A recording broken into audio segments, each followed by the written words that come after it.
How we doing? We doing good? How was lunch? Was lunch good? Awesome, awesome.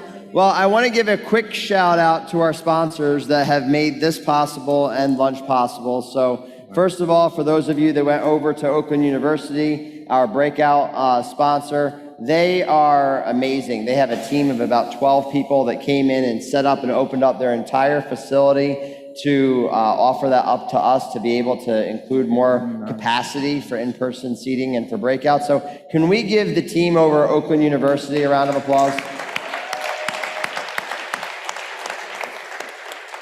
And then we have our lunch sponsors that actually provided lunch for you and are blessing all of the restaurants that you've been able to enjoy today and will be able to enjoy the next couple days. So we have Qualage International, Paslin, DenCap, and Class. Can we give them a round of applause, please?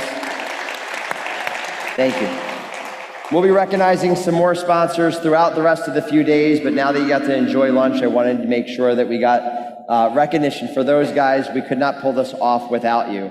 The video that you just saw of Steve Pecor is our Director of Digital Strategy at Purpose Point. Unfortunately, he could not be here today because he got sick, and fortunately, he's on the mend and he's doing well. He wishes he could be here. So we played a quick video, but his background has really been helping us work with organizations to make sure that their message of purpose is clearly and effectively communicated through their website, social media strategy, SEO, all of those things. So he runs our Purpose Point Media division, and you can reach out to him, obviously, through our website. But speaking of media, one of the incredible people that I've gotten to know over the last 2 years is this next speaker that I'm about to introduce to you. Jonathan Seller is the founder of Second Try Media. He was one of our original speakers at Purpose Summit 2019. You may have seen him in some of the promo videos leading up to this event. And he has been someone who I will tell you has had the heart of a team player when it comes to coming alongside and serving our team in a variety of ways. But he's also one of the most blunt, bold, I'm going to tell you what you need to know people that have challenged me even directly in everything that we've done in the last 2 years to put something like this together. So I implore you that as we go into this next session, open up your hearts, your minds, your notebooks, and please welcome to the stage, founder of Second Try Media, Jonathan Seller. All right. Thanks, brother.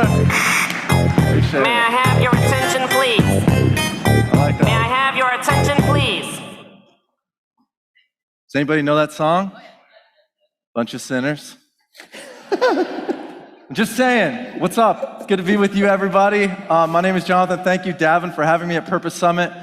So, already looking at the screen, there's a swear word on the screen. That's for shock value. That's about it. Tension is not fill in the blank, swear word. That's what we're talking about today, attention, all right? So, I am Canadian. Wow. I thought there'd be at least one in the room that would be like, Canadians represent. Is there anybody Canadian in the room? No? Just me? Awesome. Maybe if you're streaming live stream and you're Canadian, cool, just leave a comment. Well, I'm Canadian, but my family could not find a church to go to in Canada. So literally every Sunday night, every Wednesday night, my family took us to church in the States. So our family's from a little town. Ooh, sorry about that. Our family's from a little town in Canada, and we would drive like a half hour, cross the bridge just to go to church. Like, it's kind of ridiculous when I think back about it. And like, we would go Sunday morning church and then like drive all the way home to Canada and cross the border again to go to Sunday night service. Now, if you come from a church background, you kind of get that. If you don't, you're like already judging me going, this guy is a little weird already, but I get it. Here's the thing. When we were in church, at least the church I went to, it was encouraged to memorize scripture passages. And so as a little boy in Sunday school, I'd have a Sunday school teacher say, all right, kids, today's memory verse is blank, right? Well, I remember there was this one verse that they made me memorize when I was a kid, and the way that I understood the verse almost ruined how I thought about business. I want to share with you what that verse is, and I'm hoping that today we can talk about attention in a way that maybe it changes your belief about this dirty word called attention. All right, so the verse is on the screen. Sorry, I'm new to this technology. Proverbs 3:34. It says this: God opposes the proud, but gives grace to the humble. God opposes the proud, gives grace to the humble. Now, before you think I'm about to preach a sermon, I'm not. Regardless of your view on God or Christianity or whatever, I don't care. All I'm saying is, as a kid, when you hear a verse like that and you memorize it, all you know is, okay, if there's a God, he opposes the proud. So Jonathan, don't be proud. Don't be arrogant. Don't be cocky. Don't think more highly of yourself than you ought. That was my belief system. Why? Why can't I do that? Because God opposes those type of people. Okay, well, what am I supposed to do? Well, God gives grace to the humble. So be humble. That was my perspective throughout my childhood, and I brought that belief into my adulthood. So, create a little tension in the room. What do we do with that? Is that wisdom or not? I want you to sit on that for 2 seconds. So, the reason I came here today, obviously graciously being invited, I really was like, Jonathan, what is your reason for being on the stage? Why are you speaking? What's the problem in the room that you're going to attempt to fix? So here's the problem. It's a belief. Somewhere along the lines, some of us, like me, believed that seeking attention was bad. Going after attention was wrong.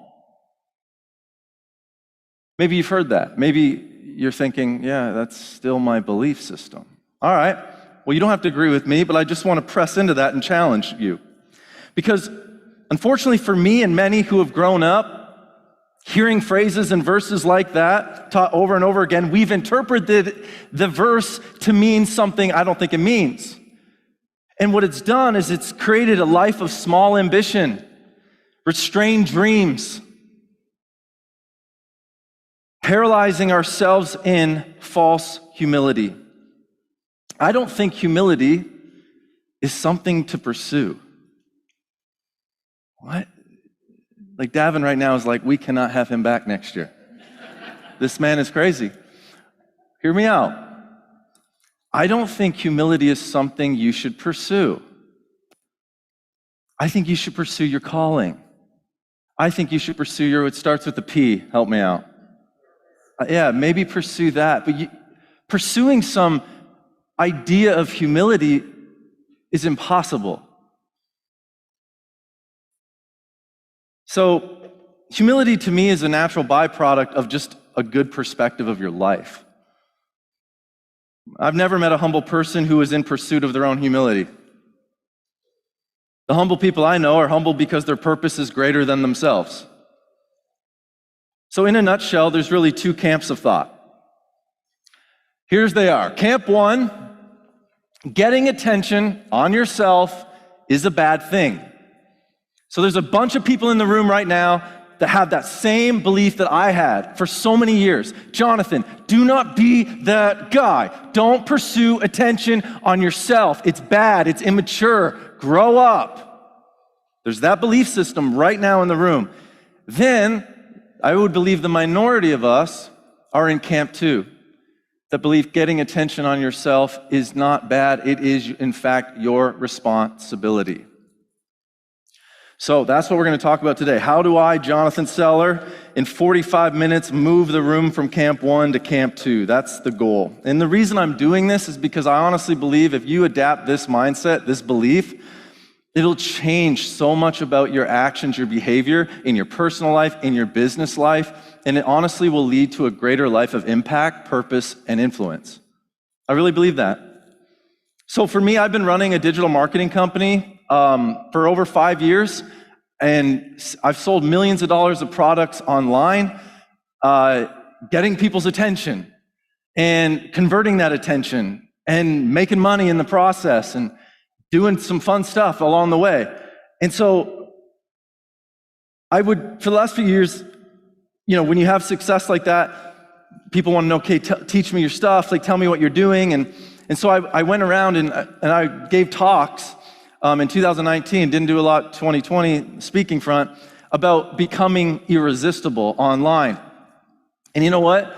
I found it funny because I had, for a period of time, taught sales training. And I would go in, part of my job was to go in, meet with business owners, and discuss their sales team, their performance, meet with their sales teams. And it was funny because as a young guy, like coming into business, I assumed every business owner wanted their business to grow. I just assumed that.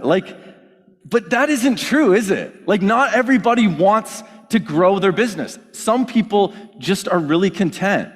And so this idea of becoming irresistible just fell on deaf ears. So for me, it was about when I started in the online world, I was making videos and creating messaging frameworks. And it was all about the psychology, how do I get people's attention?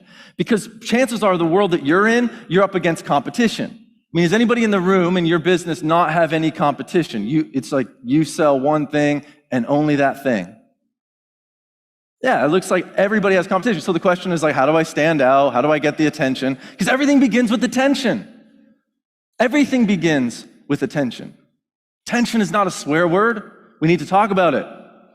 What are you doing about attention? Do you desire to be irresistible? Or why not? Are you allowed to say, I want to be irresistible? When I walk in a room, when I have a conversation, when I go into a sales call, when I meet with that CEO, I want to be irresistible, not mistaken. And I'm unapologetic about it. You say, Jonathan, I don't know if you remember that verse. It says, God opposes the proud. He gives grace to the humble. So what are you supposed to do? Well, I come across people that tend to adopt a mentality of let go and let God, right? I'm just going to let go and let God.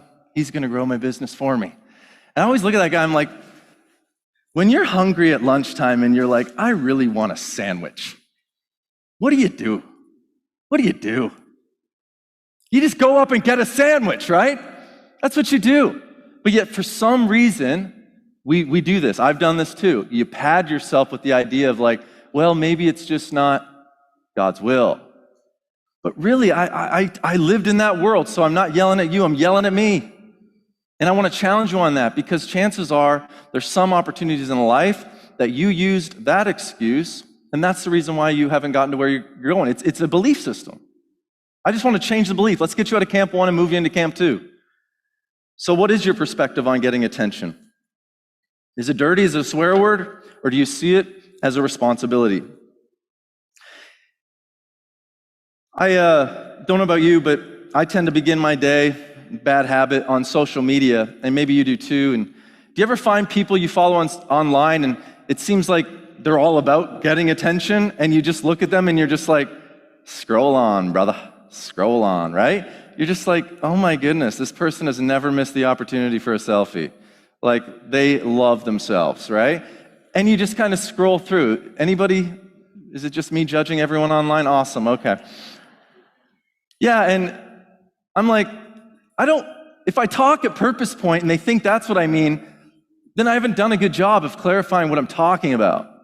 So, is it possible to grow in attention, avoid being awful, and increase your impact? That's really the question. Because I don't want anybody to walk out of here and become that guy or that girl. We all know people that love the mic, they love the camera. That's not what I'm talking about. I remember when I was, I began in Christian ministry and I was doing music, and I remember recording an album, and I had these songs I had written, and I was like, I want to get it out there. I want to see, can I be like the Christian Justin Bieber, right? That's the goal. But I was like, I've got this music, I've got the songs, I've recorded it, I'm really excited about it, I kind of believe in the songs, I want to get it out there, but that tension, you're like, I have to self-promote this? I have to talk about myself, my music, and it created that tension because I was like, Jonathan, don't do it, bro. Don't do it. God opposes the proud, but he gives grace to the humble. So I almost adopted that idea of like, hey, Lord, just take the music however far you'd like it to go, and I'll just sit here and do nothing about it. Like, is that your idea? Like, for you, in your world, right now, you've got responsibility at your job. Maybe you're the business owner. Maybe you're in the marketing department. Whatever it is, what is that mentality when it comes to attention? When it comes to thinking about your level of impact? Is it something worth addressing? Because the way you believe will drive everything about you. For me, my mind was made up. Getting attention for yourself was bad. But now I live totally different. I live totally different. I really believe that getting attention is your responsibility. I only applied to one school when I graduated high school.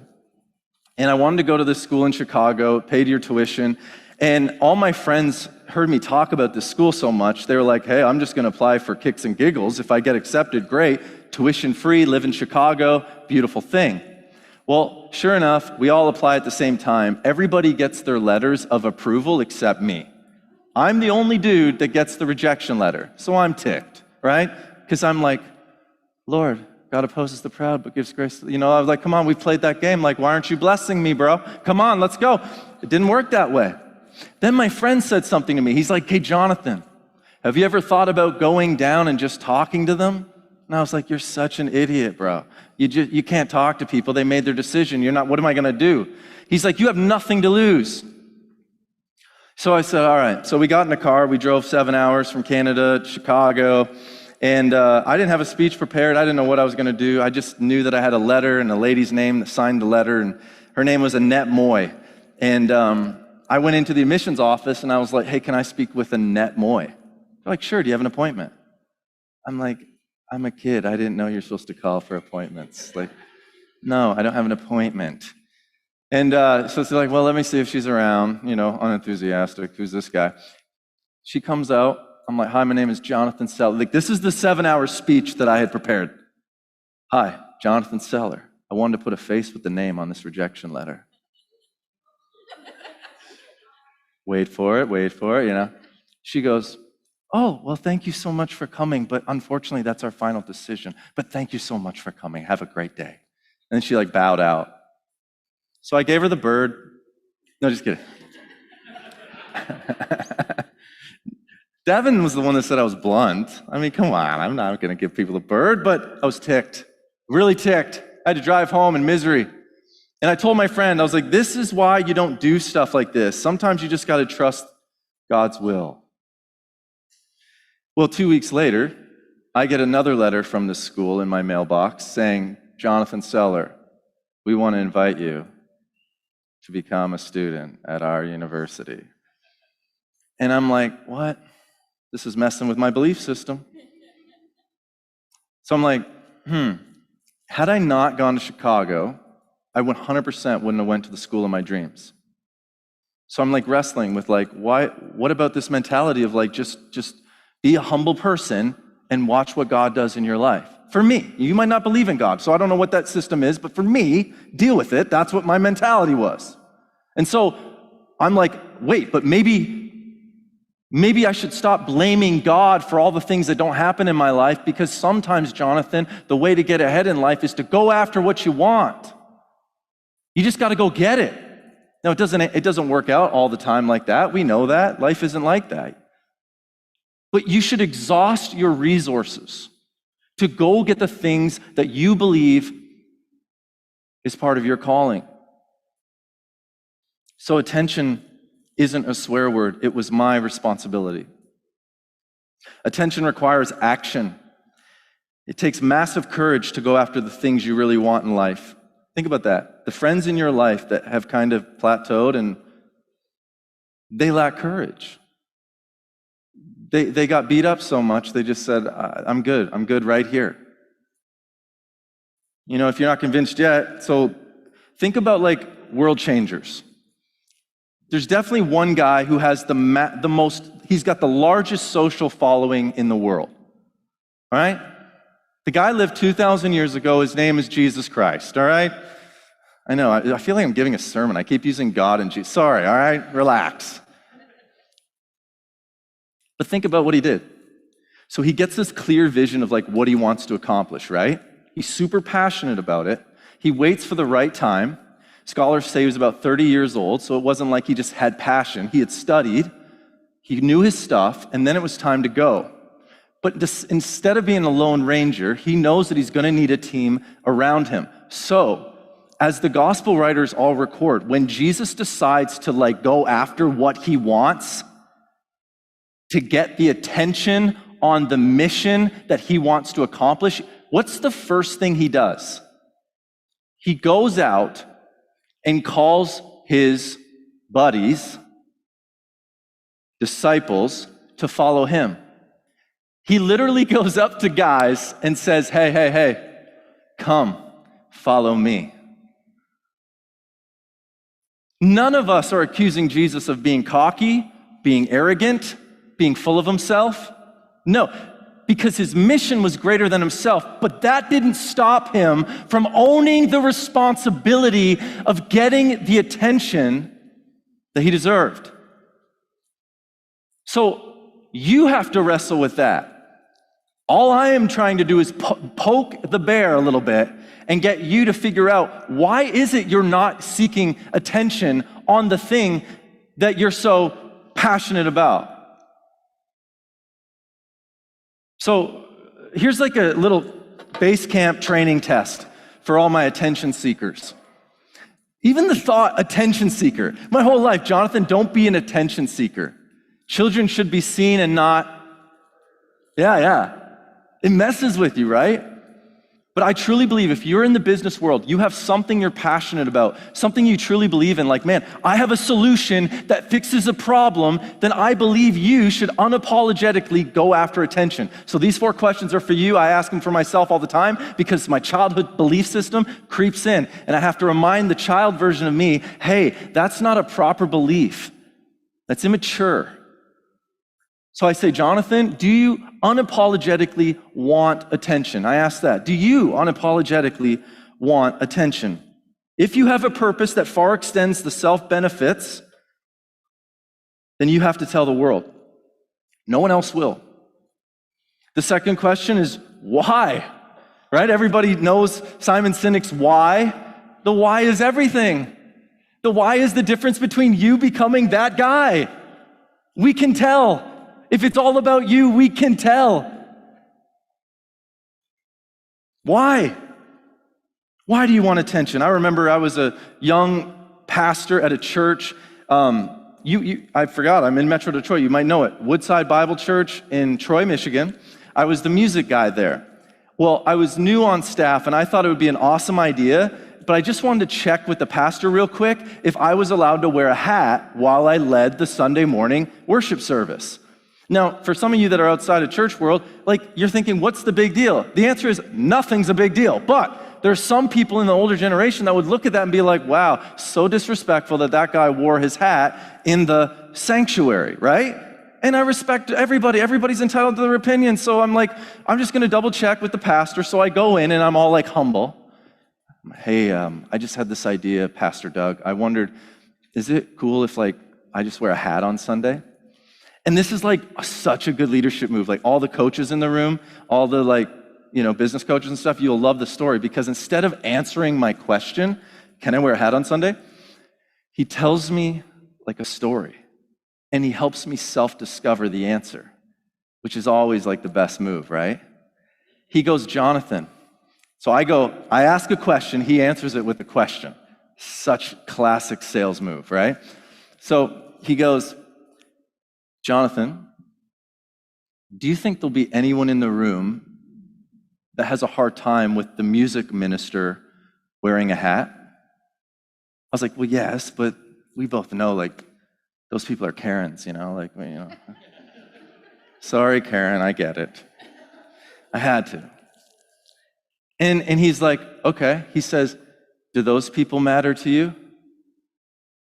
So he asks another question, right? And I'm like, yes. Yes. He's like, Jonathan, in life, if you're given the opportunity to have this much influence or this much influence, what would you choose? I go, I want this much influence. He says, I'll see you Sunday.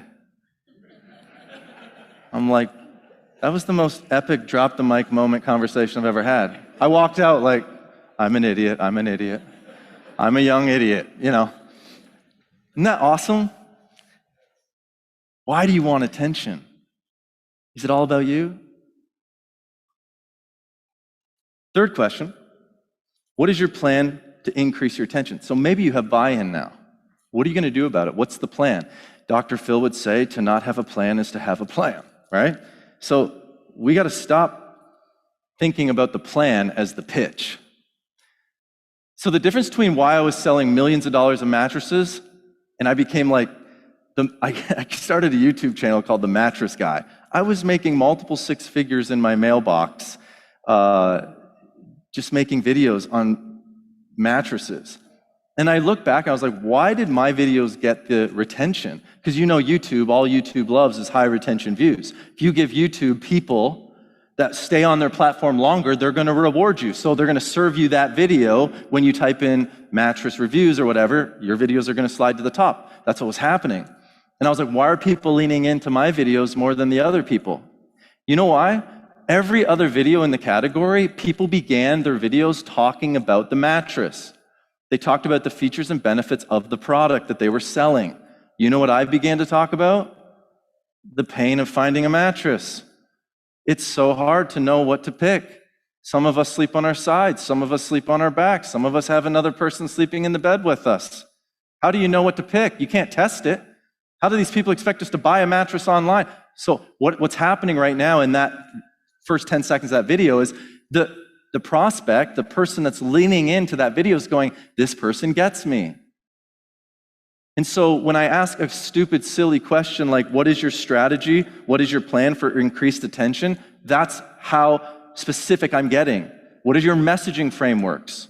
How do you communicate to your audience? What does it sound like? Are you features and benefits selling, or do you talk about the pain points of the prospect? And then finally, what is your process for converting attention? Do you have a clear next step for your clients? Websites are notorious for being full of words, full of everything our company stands for, but there's no funnel. It doesn't lead me anywhere. And so you have to be very specific. What is the process of converting that attention?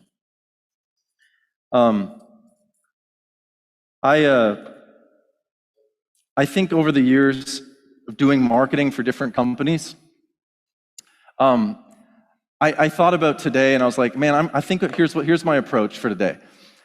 Most of us in the room hopefully are like, okay, Jonathan, you got me. Attention is my responsibility. All right, so now what? What do I do in my world to move me from where I am now, maybe you feel stuck today, to where you need to go? What does the messaging sound like? What does it really look like? Because guys, you know that this world, everything is going digital, right? Like if you don't have a plan and strategy for this device right here, unfortunately, you're gonna be left behind. Attention is the name of the game. Like why would Elon Musk go on SNL and not talk about Teslas? Like it's all, I think he's a marketing mastermind amongst other things, right? It's like talking about the product without talking about the product. Nike does this all the time. Have you ever seen a Nike commercial? What's the last thing they talk about? The shoes. They just show LeBron James dunking a basketball because they know psychology that people are tribal and we're always looking for people to identify with. And so for you guys in your marketing message, there's all sorts of businesses represented here. The question is like, what are the habits? What are the things that you can do to help set yourself apart so that you can go after the attention that you're responsible for? I came up with 10 things. Now, I didn't read these out of a marketing book. I don't have a degree in marketing. I don't know, but all I know is I've sold millions of dollars of stuff, like a lot of stuff for not just myself, but for a bunch of other clients. And every time I work with clients, these are the principles that I'm constantly harping on them for. So you want to dive in? Let's go. 10. Number 1, only take people to where you've been. Only take people to where you've been. So I remember I liked this cute Ukrainian girl, all right? Because Ukrainian girls are hot, all right? So I'm single, I'm allowed to say that. Just relax. So I liked this girl, and I couldn't get her attention. I couldn't get her attention. I tried to like mingle with her and like, tried to talk about how great I was, give her the resume of whatever. Like, I don't know. This is probably why I'm still single. So all the married men, I could use your advice, all right? So the only breakthrough happened, and this was like so stupid of me that I didn't bring this up sooner, but the moment I said, hey, I don't know if you knew, but I've been to the Ukraine before. She immediately responded back. We went from ghosting to texting. Eventually, she broke up with me. But anyways, that's a whole other speech. Only take people to where you've been. I was just another person. But the moment I identified and said, I've been where you've been, I had her attention. And so I was like, Jonathan, that's all marketing is.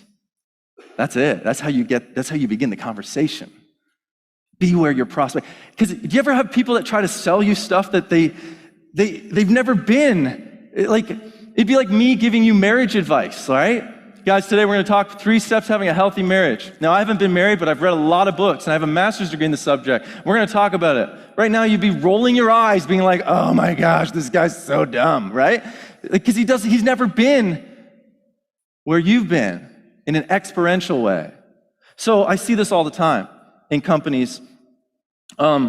They talk like they've been somewhere. Now, here's the thing. You might be like, well, Jonathan, I'm just starting out. Then tell your prospects you're just starting out. Document the journey. You know what I did? When I was in full-time ministry, then I left to do full-time business world, probably because the digital marketing thing started taking off. I was making more money in my mailbox, and I was like, man, this is crazy. Maybe I'm good at this stuff. And so I was figuring out purpose and like, oh, how could I leverage that and do good things, making money? And at the same time, my music tank was on E, and so I was like, I'm going to try it. Oh, well, if I fail, great. But I'm going to live my life and try some new things. So I did it. And when I was trying it, I was like, stumbling along the way. I wasn't sure exactly what I was doing, but you know what I did? You know what my social media posts were? It wasn't, hi, I'm Jonathan Seller, professional business guy, because people would be like, who's this guy? It was, hey, I'm Jonathan Seller, and I'm scared to death that I just made the dumbest decision of my life. You want to follow the journey? Because what I knew about people is we love a good car accident. We just gawk. We slow down. Look at that person's misery. Thank you, God, that's not me, right? Like, that's just us. It's our nature. We're all messed up a little bit inside, okay? And so I was like, I'm not going to tell people, hey, I'm Jonathan, and I want to tell you something about how to grow your business, blah, blah, blah. Nuh-uh. So it became about not teaching principles as much as documenting the journey. Saying, hey, guys, I just learned this really cool thing. I had no clue. But did you know in business, like when blah, blah, blah, blah. And that began to get people's attention because I wasn't leading from a platform of I'm an expert here to tell you something. It was, I don't know anything, but I'm learning along the way, and I'm increasing my value. And people leaned into that. You document the journey. But you can only take people where you've been. I think this is what makes the story of Christianity so irresistible. It's the idea of God becoming a man, right? What an interesting story. He doesn't say, hey, I'm God, listen to me. It's, hey, God, I've become one of you. And that's probably one of the reasons the longevity of the Christian narrative throughout history and why it's still the #1 leading religion. There's something about that that's irresistible. Okay, number 2. And I keep feeling like I'm preaching a sermon. I'm sorry, guys. I'll stop with some of you love it, but some of you are like, I'm an atheist, and I'm highly offended. Deal with it. Okay, so number 2, stop stating the obvious. Stop stating the obvious. You bore me when you say the expected. Have you ever heard things like, we are the #1 in customer service? How about this one? Top realtor. Right? We've all seen it. Do any of us believe it? No, we're smart. The consumers got smart.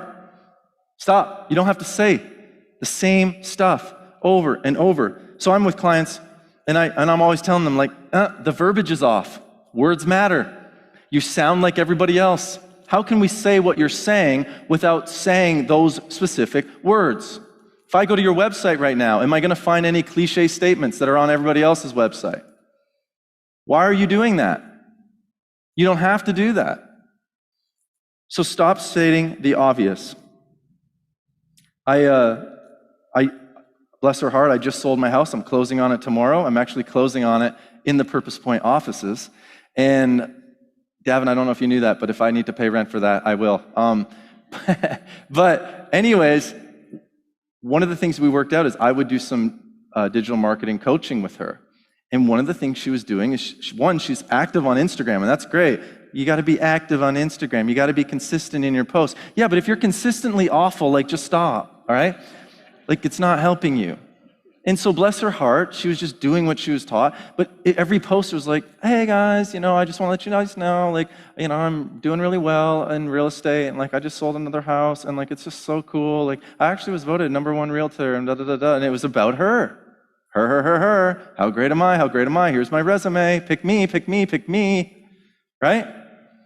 And I just said, don't do that anymore. You don't have to do that. I know that's what you think marketing is, but it's not.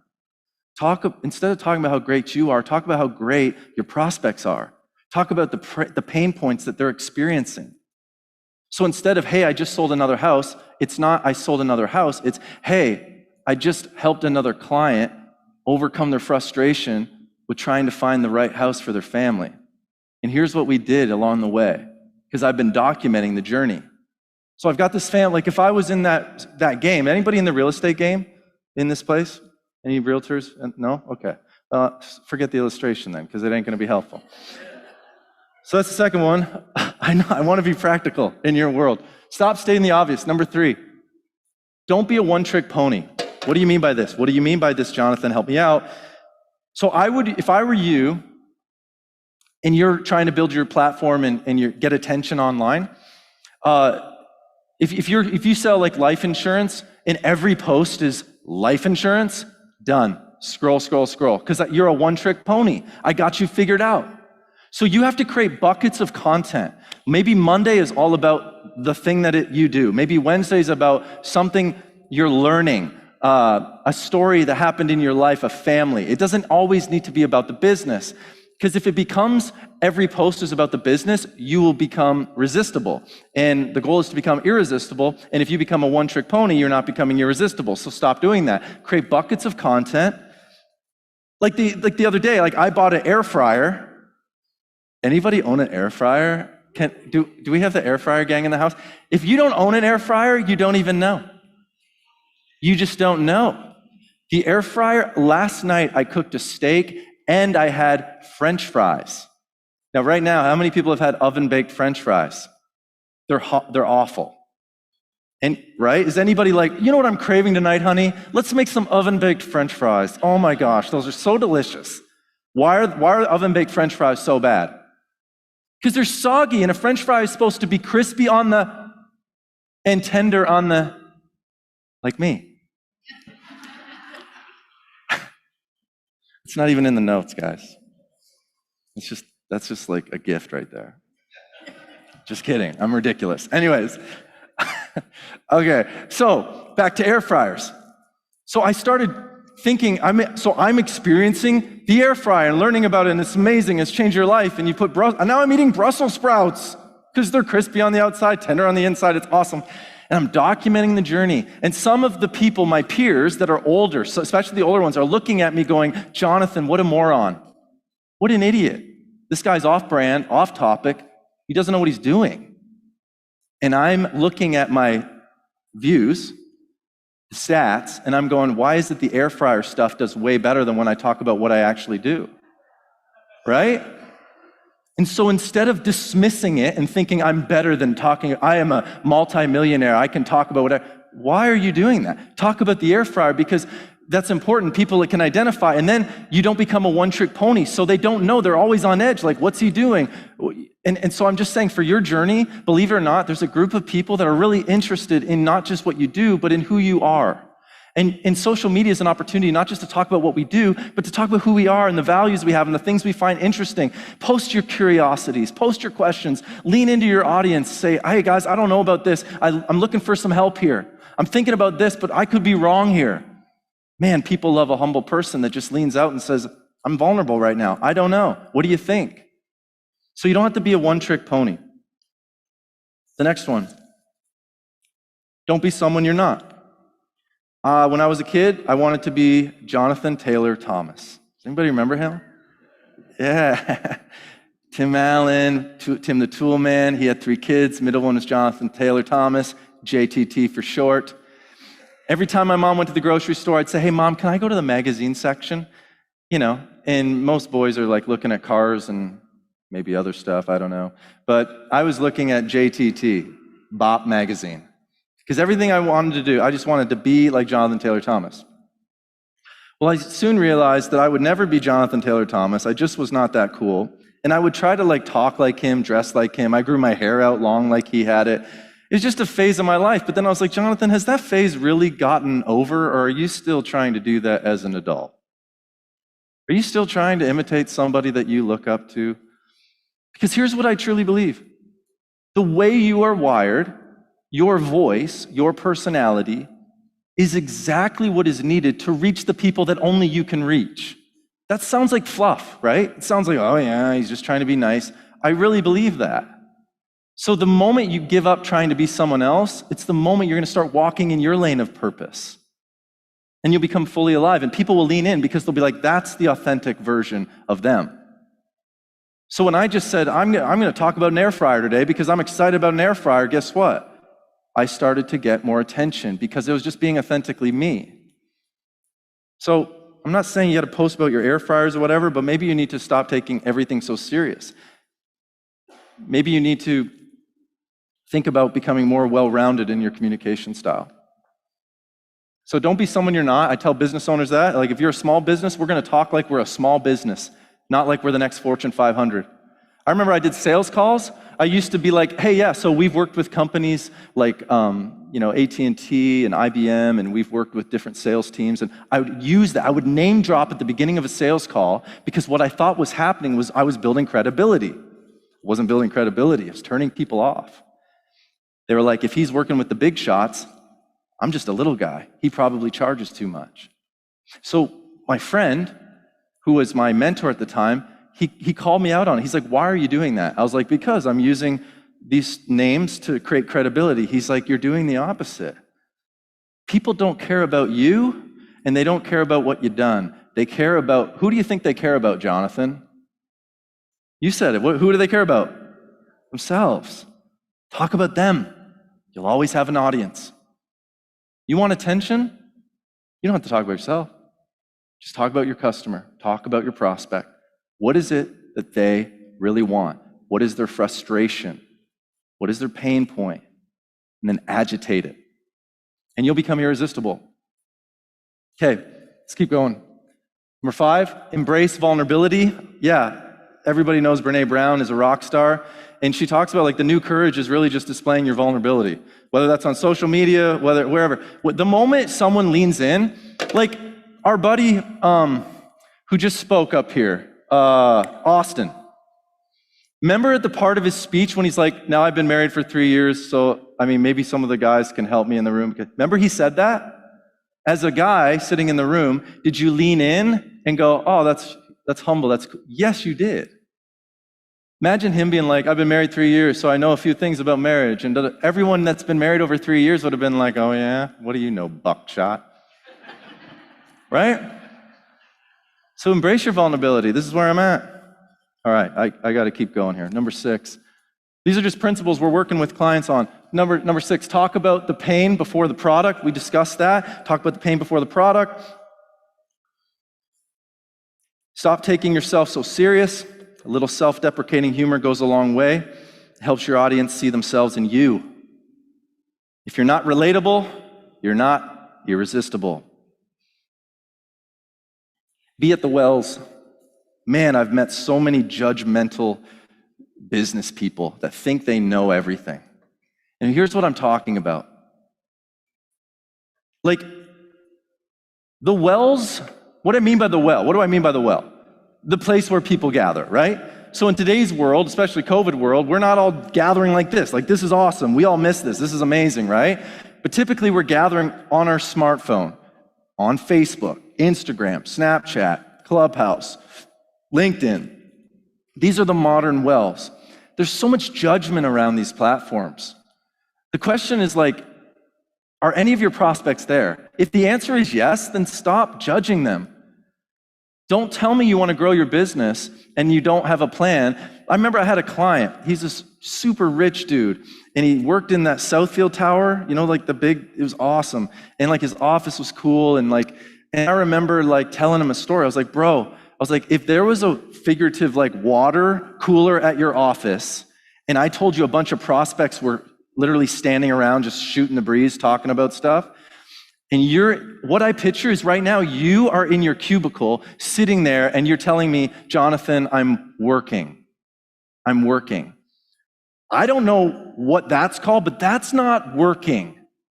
Working is leaving the cubicle and figuring out, how do I engage in the conversations on these platforms? Everything good happens when you focus in on getting attention. Attention is always a prerequisite for change, for action, for success, for impact, for influence. You've got to figure out a way to get attention. And guess what? Attention isn't bad, folks. Attention is your responsibility. All right, next one. Almost done here. Number 9, stop judging, start leveraging. What are you guys' thoughts on emojis? Like, I asked that question because it's like, who cares? I don't have any thoughts. My thought is, does it work? If it works, I want to be part of it. That's it. So I don't judge platforms. It's just data-driven. And I've met so many CEOs, so many business owners that they're just, no, that's not for us. They dismiss it. I don't get it. And then finally, the last thing that we talk about is to create curiosity. It's the communicator's responsibility. You have to create curiosity. So if it's a post, sometimes it's a setting. If you're always doing the same post in the same setting, change the setting up. Sometimes you should begin a conversation, have something in your hand. Have a set of keys in your hand or something, and make people go, what, or an apple or something, and be talking, and the curiosity is, why do they have an apple? But you don't talk about the apple until 3/4 of the way through the post, through the video. Little tricks and trips like that. Always remain curious. Don't just give everybody the stuff up front. Those 10 things are all practical ways that you can help increase and build your attention, not just online, but in general. And so I want to reiterate the one thing that I came here to do, and that was move you from Camp 1. Camp 1 to Camp 2. Camp 1 is attention's bad. Camp 2 is attention is my responsibility. How many people believe, show of hands, that attention is your responsibility? Raise your hand. All right, cool. Because you may never be a famous person. In fact, most of us are okay with that, aren't we? I just want you to redline who you are. Redline your influence. And if you're going to do something, do it with all your might. Because the prerequisite to change is always attention. So stop treating attention like a swear word. It isn't taboo anymore. It isn't immature. Attention is not bad. Attention is your responsibility. Thank you guys so much for having me. I appreciate it.